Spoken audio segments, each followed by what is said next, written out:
ဆရာမင်္ဂလာပါဆရာ မင်္ဂလာပါခင်ဗျ ဆိုတော့ကျွန်တော်တို့ဒီနေ့podcast လေးကကျွန်တော်တို့ဒီလူငယ်တွေအတွက် earthquake awareness နဲ့ bootcamp invitation လေးကိုလုပ်မဲ့ဒီ interview video လေးပါကျွန်တော်တို့ဒီနေ့ရောက်လာတာတော့ဒီဆရာဦးစောထွေးစောပါဆရာဦးစောထွေးစောမြန်မာနိုင်ငံငလင်ကော်မတီရဲ့ဒုတိယဥက္ကဋ္ဌပါခင်ဗျဆိုတော့ဒီနေ့မှာတော့ကျွန်တော်တို့ဆရာကိုဖိတ်ခေါ်ထားပြီးတော့ဒီကျွန်တော်တို့ဒီ earthquake committee ရဲ့ earthquake awareness နဲ့ bootcamp invitation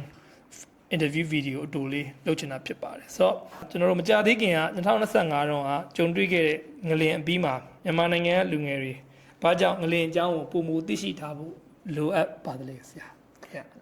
ာပြီးခဲ့တဲ့ငလျင်မှာလည်းလေကျွန်တော်တို့ဒီဘာတွေအတွေ့အကြုံရလိုက်လဲဆိုတော့ကျွန်တော်တို့ clinic လေးလုပ်လိုက်တယ်လေလုပ်လိုက်တဲ့ဟာကတကယ်တမ်းကျတော့ကျွန်တော်တို့ကဒီလိုကောင်းတယ်အရေးပေါ်ကြုံတဲ့အချိန်မှာလူကြီးတွေအလုပ်လုပ်လို့မရဘူးဘာလို့လဲဆိုတော့သူများကယ်ဖို့နေတစားလေးကိုတော့မှဒုက္ခလေးအရင်ရှာရတဲ့ဟာမျိုးဆိုတော့အဲ့မျိုးဆိုတော့လူကြီးတွေနဲ့လုပ်လို့မရဘူးအဲ့ဒါမျိုး able ပေါ့လေလူတွေနဲ့လုပ်ရတယ်နောက်ပြီးတော့ဒီ30ကျော်40ကျော်ဆိုလို့ရှိရင်လည်းဘာတွေဖြစ်လဲဆိုတော့ဒီပေါ့လေသူ့မှာတာဝန်တွေများနေပြီပေါ့လေမိသားစုတာဝန်ရှိတယ်ရုံးတာဝန်တွေပါနေဆိုရင်သူကတိတ်ပြီးတော့အချိန်တိတ်ပြီးတော့မပေးနိုင်ဆိုတော့တကယ်တမ်းအချိန်ပေးနိုင်ပြီးတော့လုံနိုင်တယ်တက်လဲတက်ကြွတယ် bright လဲဖြစ်တဲ့အားကျတော့အဲ့ဒါမျိုးလူငယ်တွေပေါ့လေဆိုတော့အဲ့ဒါကြောင့်လဲကျွန်တော်တို့ကလူငယ်တွေနဲ့စူးစီးနိုင်အောင်နောက်ပြီးတော့ပေါ့လေအသင်းအဖွဲ့အယောင်ဘာမှပါမနေအောင်ဆိုပြီးတော့ကျွန်တော်တို့က clinic ဆိုပြီးတော့ကျွန်တော်တို့ကလုပ်လိုက်တာပေါ့လေဆိုတော့အဲ့ဒီရဲ့ workflow လေးပေါ့လေအဲ့ဒါလေးကိုလည်းကျွန်တော်တို့ကသဘောကျတော့အခုလည်းဘာလုပ်နေလဲဆိုတော့ကိုရီးယားတို့လည်းပါတယ်လေကျွန်တော်တို့ဒီရန်ကုန်မှာစပြီးတော့ကျွန်တော်တို့ဒီအစာဆန်နဲ့ပတ်သက်တဲ့ဟာလေးလုပ်မယ်ဆိုတဲ့အချိန်မှာကျွန်တော်တို့အခုစတာကတော့ pilot project ပေါ့ pilot project လုပ်တဲ့အချိန်မှာလည်းကျွန်တော်တို့လူငယ်တွေနဲ့ပဲလုပ်သွားတာပဲလေဆိုတော့အဲ့ဒါမျိုးလုပ်တဲ့အချိန်မှာလည်းကျွန်တော်ဘာသွားပြီးတော့တတိထားမိလဲဆိုတော့လုံနိုင်တဲ့ speed နဲ့လုံနိုင်တဲ့ scope ကဒီမှန်းထားတဲ့ပုံမြန်နေတယ်ပို့ပြီးတော့ data တွေကလည်းရနိုင်တယ်ပို့ပြီးတော့လည်းကျွန်တော်တို့2ရက်လောက်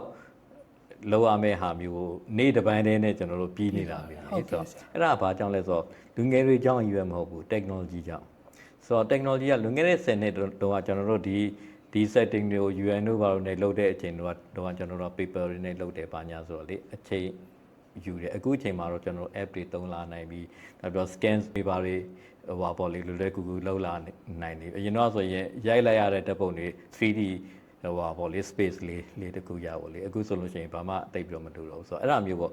technology ရှိလာပြီအဲ့ဒါမျိုး technology တွေနဲ့ယဉ်နေတဲ့လူငယ်တွေနဲ့အလုပ်လုပ်တယ်ဆိုလို့ရှိရင်ကျွန်တော်တို့ reach အရန်ကောင်းတယ်လေဆိုတော့အဲ့ဒါလေးတွေကိုလည်းကျွန်တော်တို့အခုလိုမျိုးပေါ့ bootcamp လုပ်လိုက်တာလည်းပါလဲဆိုတော့ bootcamp ဆိုတာကအားလုံးသိတဲ့အတိုင်းပဲကျွန်တော်တို့ပေါ့လေ idea တခုကိုကျွန်တော်တို့စုပြီးတော့ဝိုင်းပြီးတော့လုပ်တဲ့ဆိုတော့ပေါ့လေဆိုတော့ပြောတယ်ဆွေးနွေးတယ်အဲ့ဒီကနေမှအလုပ်ဖြစ်အောင်တွားလိုက်တဲ့ဟာမျိုးပေါ့လေအဲ့ဒါကြောင့်အခုလိုမျိုးဒီ earthquake နဲ့ပတ်သက်တဲ့ knowledge တွေကြားလို့ရှိရင်လည်းကျွန်တော်တို့ကလူငယ်တွေနဲ့လုပ်ချင်တယ်နောက်ပြီးတော့လုပ်စရာလည်းအများကြီးပဲကျွန်တော်တို့အခုဆိုရင်လို့ရှိရင်ရှိတဲ့ပေါ့လေ earthquake committee တွေက occupy ဖြစ်နေပြီဆိုတော့အဲ့ဒါကိုလည်းကျွန်တော်တို့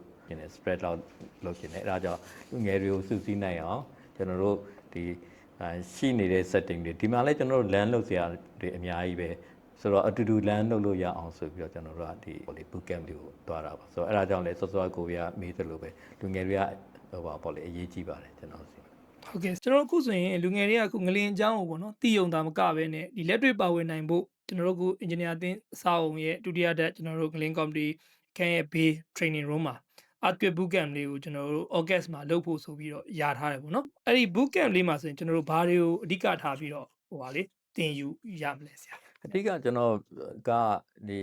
earthquake လို့ပြောတဲ့အချိန်မှာနောက်ပြီးတော့အဆောက်အဦလို့ပြောတဲ့အချိန်မှာအများဖြင့်တော့ကျွန်တော်တို့ကဒီအဆောက်အဦလို့ပြောလို့ရှိရင်ပေါ့လေ engineer နဲ့ပဲဆိုင်နေဆိုတဲ့ဟာမျိုးဖြစ်နေတယ်လေဆိုတော့အဲ့ဒီမှာလေကျွန်တော်တို့ကနည်းနည်းလေးပေါ့ဒီဒီ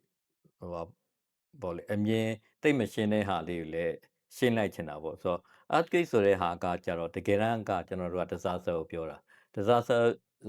ဖြစ်တဲ့အတွက်ကြောင့်ကိုရီးယားနဲ့လည်းဆိုင်တယ်ကျွန်တော်နဲ့လည်းဆိုင်တယ်အားလုံးနဲ့ဆိုင်တယ်လေဆိုတော့ဒီ engineer ဖြစ်မှဆရာဝန်ဖြစ်မှအဲ့ဒါမျိုးဘယ်လိုကောင်းမလဲရေလို့မဟုတ်ဘူး high tech ကြီးလည်းမဟုတ်ဘူးဟုတ်ကဲ့ဆရာဟုတ်ကဲ့ခက်လို့ကျွန်တော်ပြောတာမဟုတ်ဘူးလေ scope ကိုကျွန်တော်ကချဲ့ကြည့်ဖို့လိုတဲ့ဟာကိုပြောတာ အဲ့ဒါမျိုး disaster နဲ့ပတ်သက်တယ်ဆိုလို့ရှိရင်အားလုံးနဲ့ဆိုင်နေတာဆိုတော့အားလုံးနဲ့ဆိုင်တဲ့ဟာဆိုတော့လုပ်တဲ့ process တွေဘာတွေမှာလဲကျွန်တော်တို့ကဆိုင်ရာမှန်ပါတယ်တိတ်ပြီးတော့high tech တွေလည်းပါကောင်းပါမယ်အဲ့ဒါဆိုလို့ရှိရင်လည်း high tech နဲ့ဆိုင်တဲ့လူကလို့ဒီတိုင်းပဲဒီဘယ်လိုကောင်းလဲဒီ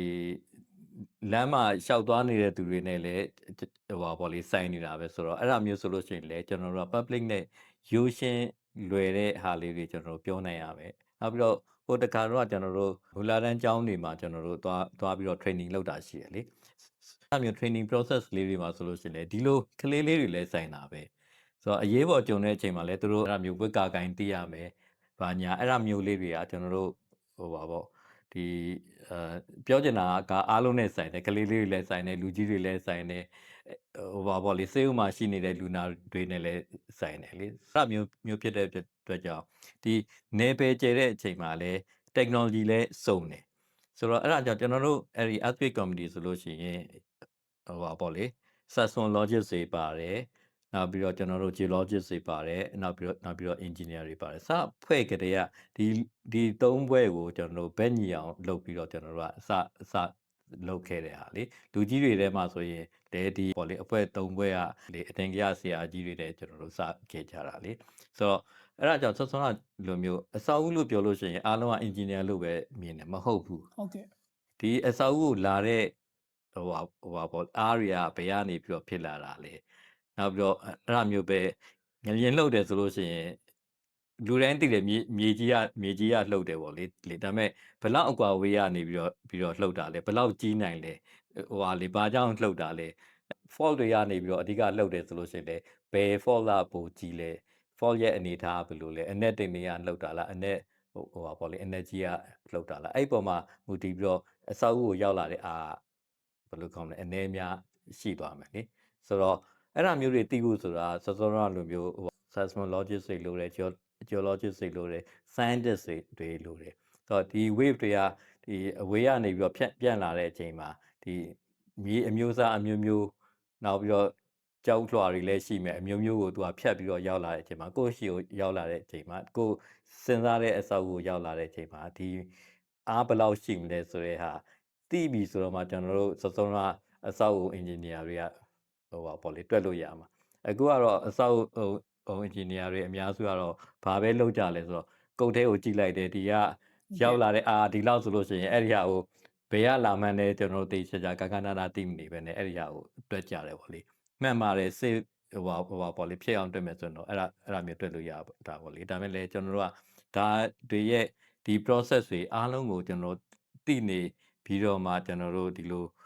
ပေါ့လေ disaster အတွက်ကိုဝိုင်းစဉ်းစားတဲ့အချိန်မှာပြောချင်တဲ့ process ကဒီဟာတွေအားလုံးတွေနဲ့ဆိုင်တဲ့ဟာပေါ့လေဆိုတော့မဟုတ်ဘူးဘယ်လိုကောင်းမလဲ engineer အလုပ်ကြီးပဲလို့ပြောလို့ရှိရင်ကျွန်တော်တို့ပေါ့လေပတ်စံရဲ့ခေါင်းနဲ့ပန်လို့ပေါ့နော်အဲဒီခေါင်းတစ်ခုတည်းကြည့်ပြီးတော့ပတ်စံလို့ပြောတဲ့ဟာမျိုးဖြစ်နေမှာပေါ့လေဆိုတော့ဒါတွေအကုန်လုံးကတွဲနေတာပါဟုတ်ကဲ့ဆရာဒီ boot camp လေးကဒီ engineer တွေမဟုတ်ဘူး ဟုတ်တယ် ဒီ geologist လူငယ်တွေလည်းပါမယ်ကျွန်တော် IT လူငယ်လေးတွေလည်းပါမယ် 10 တန်းအောင်လည်းပါတယ်10 တန်းမရောက်သေးတဲ့သူတွေလည်းပါလို့ရတယ်အကုန်လုံးပဲဒီထဲမှာအကုန်လုံးကဝိုင်းလုပ်လို့ရတယ်လေနောက်ပြီးတော့ကျွန်တော်တို့အကုန်ပါတယ်ကျွန်တော်တို့ဒီအခုလိုမျိုးပေါ့ဒီလိုပေါ့လေ video script လေးတွေပါတွေလုပ်တယ်ဆိုတဲ့ဟာလေဒါလည်းdisaster mitigation အတွက်ကျွန်တော်တို့လုပ်တာလေဆိုတော့အဲ့ဒါဆိုလို့ရှိရင် engineer ဖြစ်စရာမလိုဘူးဆရာဝန်ဖြစ်စရာမလိုဘူး geologist ဖြစ်စရာမလိုဘူးလေဟုတ်ကဲ့ပါဆရာ boot camp လေးကတော့ဒီ August လ10ရက်နေ့ကနေစပါပဲပေါ့10ရက်နေ့ကစပြီးတော့ကျွန်တော်တို့အမြဲတမ်းစနေနေ့နေကင်းပိုင်းတနာရနေပြီးတော့4နာရီ engineer အတင်းကျုပ်ရဲ့ဒုတိယအသက်အဲ့ဒီပေါ့လေ training room အားရင်လည်းပေါ့လေ training room မှာလုပ်မယ်မအားလို့ရှင်လည်းကျွန်တော်တို့နေရာချပြီးတော့လုပ်ပါမယ်ဒီကန်းထဲမှာလည်းဖြစ်နိုင်ပါလေဟုတ်ကဲ့ပါဆရာဟုတ်ကဲ့ဆိုတော့ကျွန်တော်တို့အဲ့ဒီတနာရီကနေ4နာရီမှာဆိုရင်ကျွန်တော် disaster နဲ့ပတ်သက်တဲ့အကြောင်းတွေဟုတ်တယ်ပြီးတော့အဲ့ဒီဒီ lighter နဲ့ပတ်သက်တဲ့အကြောင်းတွေလည်းကျွန်တော်တို့ 3D လောက်တာတွေပါเนาะအဲ့ဒါတွေအကုန်လုံးပါသွားမယ်နောက်ပြီးတော့ lighter ကိုပေါ့ဒီအများကြီးကျွန်တော်တို့ရိုက်ပေးနေတဲ့ပေါ့လေ GSM အဖွဲ့ကနေပြီးတော့ talk တွေပါတွေလာပြောတာတွေလည်းပါမယ်ဆိုတော့အဲ့ဒါဆိုရင်ဝိုင်းပြီးတော့သူတို့ပေါ့လေ demonstration လည်းလုပ်ပြတာပဲဖြစ်ဖြစ်အဲ့ပေါ့လေသူတို့လုပ်ထားတဲ့ဟာကိုပေါ့PowerPoint နဲ့ပြန်ရှင်းပြတာတို့ပါလေအဲ့ဒါမျိုးလေးတွေပါပါမယ်ဟုတ်ကဲ့ နောက်ပြီးတော့ first day ဆိုတော့ကျွန်တော်မှန်းတာလေဒီစိတ်ဝင်စားတဲ့သူတွေရောနောက်ပြီးတော့ဒီဝိုင်းလောက်ကြတဲ့ကျွန်တော်တို့အဖွဲ့တွေလည်းလေအဲ့ဒါမျိုး free ကျွန်တော်တို့ talk လေးတွေပြောတာမျိုးလေးတွေစုံအောင်ပါပါမယ်ဟုတ်ကဲ့ဆရာအဲ့ဆိုရင်တော့ကျွန်တော်တို့ theory ကတစ်နာရီလောက်ပြောမယ်ပြီးတော့ပြန်ပြီးတော့ wine ဆွေးနွေးကြတာ group activity တွေက2နာရီလောက် first day ကတော့ open မယ်အဲ့ဒီနေ့ရောက်တော့မှပဲကျွန်တော်တို့ဝိုင်းပြီးတော့ညှိလိုက်ကြမယ်ဘယ်လိုလုပ်ဟုတ်ကဲ့ဆရာဟုတ်ကောင်းပါတယ်ဆရာဟုတ်ကဲ့ဟိုကတော့1 2 3ပေါ့လေဆိုတော့เนาะနောက်တော့မှအဲ့ဒီဟာလေးနဲ့ချိန်ပြီးတော့မှနောက်ရက်တွေဆိုရင်တော့ကျွန်တော်တို့ကိုဝေရပြောတလို့ share တော့မဟုတ်ဘူးဟိုပါပေါ့လေဆွေးနွေးတဲ့ဟာပေါ့နော်ဆိုတော့ခေါင်းစဉ်တည်ပြီးတော့ဆွေးနွေးတာကကြတော့တနားရီလောက်ဖြစ်မယ်နောက်ထပ်အဲ့ဒါမျိုးတနားရီခွဲလောက်ကတော့ကျွန်တော်ဆက်ပြီးတော့ဒီ work based learning ပေါ့လေဆိုတော့ဒီလိုဆွေးနွေးရင်းနဲ့လုပ်ရင်းနဲ့ကျွန်တော်တို့ကိုဟိုပါပေါ့လေလေ့လာသွားကြပါဟုတ်ကဲ့အဲဆိုရင်တော့ကျွန်တော်တို့ဒီအပိတ်အနေနဲ့ဆိုရင်တော့ဆရာပြောသလိုဆိုရင်ကျွန်တော်တို့ကဒီ engineer တန်းကြီးပဲမဟုတ်ပဲねအားလုံးပဲပါစေချင်တာလေကျွန်တော်တို့ကဟိုပါပေါ့လေ geologist တွေလည်းပါစေချင်တယ်နောက်ပြီးတော့ကျွန်တော်တို့ဟိုပါပေါ့လေ scientist တွေလေဒီဟိုဘာကြောင့်လဲဆိုတော့ကျွန်တော်တို့တဲမှာဒီ 3D model ပဲမဟုတ်ဘူးအဲ့မျိုး mapping တွေပါတွေလည်းသွားမှာဆိုတော့လေဆိုတော့အဲ့ဒါမျိုး GIS ဟိုပါပေါ့လေကျွမ်းကျင်တဲ့သူတဲသူတွေပါစရာမလိုအဲ့ဒါမျိုးစိတ်ဝင်စားတဲ့လူငယ်တွေပေါ့နော်ဆိုတော့ကျွမ်းကျင်တဲ့သူတွေလည်းအဲ့ထဲမှာပါမှာပဲလေပါလို့ရှိရင်ကျွန်တော်တို့ဒီလိုမျိုးပဲ network ထဲမှာကျွန်တော်တို့ဝိုင်းပြီးတော့လုပ်ကြပါမယ်ဆိုတော့လာတဲ့သူတွေစီကလည်းကိုကျွမ်းကျင်တဲ့ဟာတွေကို talk ပြန်ပေးလို့ရပါတယ်ကျွန်တော်ဟုတ်ကဲ့ပါဆရာတော့ဆိုရင်အားလုံးအပိတ်အနေနဲ့ဆရာလူငယ်တွေကိုဒီ invitation boot camp invitation အတွက်ဆရာထပ်နောက်ဆုံးထပ်ဖြစ်ပြောတာလေးများဆိုတော့ဒီ boot camp ဆိုတာကလည်းကျွန်တော်တို့မန်တော့ကျွန်တော်တို့လုပ်ချင်တာတော့အဲ့ဒါမျိုး co-working space လိုမျိုးလေးကျွန်တော်တို့ create လုပ်ပြီးတော့ကျွန်တော်ဝိုင်းပြီးတော့ဆွေးနွေးပြီးတော့လောက်ကြတဲ့ဟာမျိုးပေါ့လေအဲ့ဒါမျိုးလေးတွေလုပ်ချင်တယ်အခုကတော့ boot camp မှာတော့ကျွန်တော်တို့ first step မျိုးလေးဖြစ်မှာပေါ့နော်ဆိုတော့နောက်ပြီးတော့လေတလကကျွန်တော်တို့ fees မရှိဘူးเนาะ fees မလောက်ထားဘူး fees ကငလင် committee ရဲ့ fan ကနေပဲကျွန်တော်တို့သုံးသွားပါဆိုတော့အဲ့ဒါမျိုးပဲအဓိကလေ concept လေးကိုစပြီးတော့တည်တဲ့ဟာမျိုးလေးပေါ့လေဆိုတော့စတည်ပြီးလို့ရှိရင်တော့ကျွန်တော်တို့ဝိုင်းလုပ်တဲ့ဟာပေါ်မှာကြည့်ပြီးတော့ကျွန်တော်တို့ဒီ next step တွေဘယ်လိုသွားမလဲဆိုတော့လောက်သွားပါမယ်နောက်ပြီးတော့ဒီထဲမှာလည်းကျွန်တော်တို့ကအခုချိန်လောက်မှလှုပ်လိုက်တယ်ဆိုတာကဘာကြောင့်လဲဆိုတော့ကျွန်တော်တို့ဟိုပါပေါ့ရန်ကုန်မှာ၄မြို့နယ်ကျွန်တော်တို့ဟိုပါပေါ့လေ study လုပ်ခဲ့တာရှိတယ်အဲ့ဒီကနေပြီးတော့ data တွေရပြီးတော့ကျွန်တော်တို့စပြီးတော့ develop လုပ်နေတာရှိတယ်လုပ်တဲ့ဟာကိုလည်းကျွန်တော်တို့ကဒီရှေ့လကုံလောက်မှာကျွန်တော်တို့ဟိုပါပေါ့လေ forum လေးလုပ်ဖို့ရှိတော့အဲ့မှာလည်းကျွန်တော်တို့ကဒီဝိုင်းလုပ်ဖို့အင်အားလိုပါတယ်ဟုတ်ကဲ့ဒီ process တွေပြန်ချပြတာတို့ဘာလို့လဲဆိုတော့အဲ့ဒါလေးတွေလုပ်ရင်းနဲ့လည်းဒီလို boot camp နဲ့လည်းချိန်မိသွားအောင်ဆိုပြီးတော့ကျွန်တော်တို့ next phase တွေသွားရဲဆိုလို့ရှိရင်လည်းဟိုပါပေါ့လေ network ကကြည်ပြန့်လေးလည်းဖြစ်ကျင်တာဆိုတော့အဲ့ဒါကြောင့်ဒီဟိုပါပေါ့ boot camp ကိုလုပ်တာပေါ့နော်ဆိုတော့အဲ့ဒါမျိုးတွေပြောမယ်ဆိုတော့ပြောစရာပြအများကြီးပေါ့ဆိုတော့ boot camp ကိုလာပြီးတော့ join ကြပါဆိုတော့ဟိုပါပေါ့စားစရာတောက်စရာလဲကျွန်တော်တို့ပြောတယ်လို့ဟိုပါပေါ့လေ coffee မုံနဲ့ဟိုပါပေါ့လေ coffee နဲ့ရေလေးတွေပါညာကျွန်တော်တို့လောက်တာမယ်အဲ့ဒီမှာဝိုင်းပြီးပါပေးကြပါဆိုတာလေးပြောချင်တာပါဟုတ်ကဲ့ပါခင်ဗျဟုတ်အခုလိုမျိုးချိန်ပေးပြီးဖြေကြပေးရတဲ့အတွက်ကျေးဇူးအများကြီးတင်ပါတယ်ခင်ဗျာအခုလိုမျိုး script တွေပါလေးလုပ်ပြီးတော့ဖြေကြပြင်သားပေးတဲ့အတွက်လည်းကျေးဇူးတင်ပါတယ်ကိုကြီးဟုတ်ကဲ့ပါခင်ဗျဟုတ်ကဲ့